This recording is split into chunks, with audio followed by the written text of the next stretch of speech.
What's going on, guys? My name is Joe with Official Weld Life, and welcome back to my channel. If you click this video, then you got an interview to go to, but not just any interview. You got a welding interview to go to. So I'm here to help. In this video, I'll show you some tips and tricks that I learned over my 15-year journey as a welder.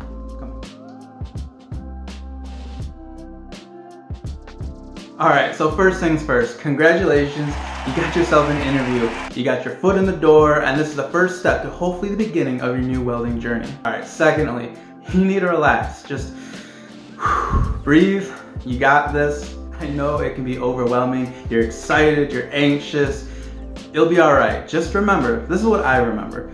Basically the interview, they just want to talk to you a little bit, just kind of get to know you and just see what kind of welds you can do. You'll be in, you'll be out. And sometimes they'll say, well, the interview will be, an hour long.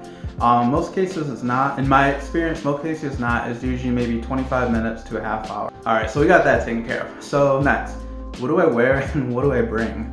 So now what are you gonna wear? Well, in my experience, I usually get the best results when I don't have a hat on, I don't have any jewelry in, nothing, just a plain black t-shirt, some nice jeans, and your steel-toed boots. All right, so what do you bring? Personally, what I always bring, I usually just bring just a notebook. I think it's some kind of fake leather or something, just a regular binder. You can put your, you can go ahead, put your resume in, and with the resume, I would always bring 3 copies. A few times when I was in an interview, I would actually interview with 2 or 3 or more people, and it's always nice if you have a copy for everyone. It's not all the time, usually be just one-on-one, but there are instances where you're interviewed by 3 different people. You want to look like you're prepared and you're ready. Also, make sure to bring a blank piece of paper just to take notes. Again, it does show the company that you are taking that little extra initiative. Also, you can write down what time your shift starts, what kind of welding you'll be doing, processes, stuff like that you can just jot down. So you always want to be prepared. So what I usually bring with me, I just bring a sling bag. It's small, I got everything in there, I got my resumes, my binder, and honestly I bring a little more. You probably won't have to do this, but I'm a pretty anxious person. I bring a small drink, something. I also bring like an energy bar, just in case I get hungry, we might be in there for longer. Stick of gum if you're anxious, that definitely helps. And obviously bring your helmet, your gloves, your sleeves, or welding jacket, whatever you think you're gonna need.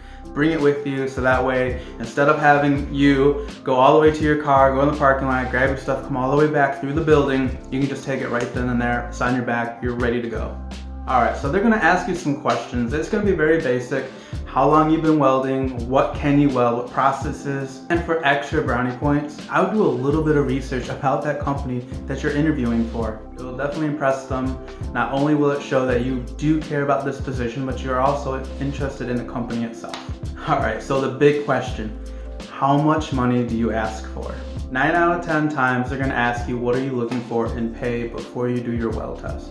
Or they have it on a piece of paper, what is your desired salary? I always write in negotiable. So sometimes if you put your price in right away, they'll kind of just dismiss the whole interview sometimes because they need something lower.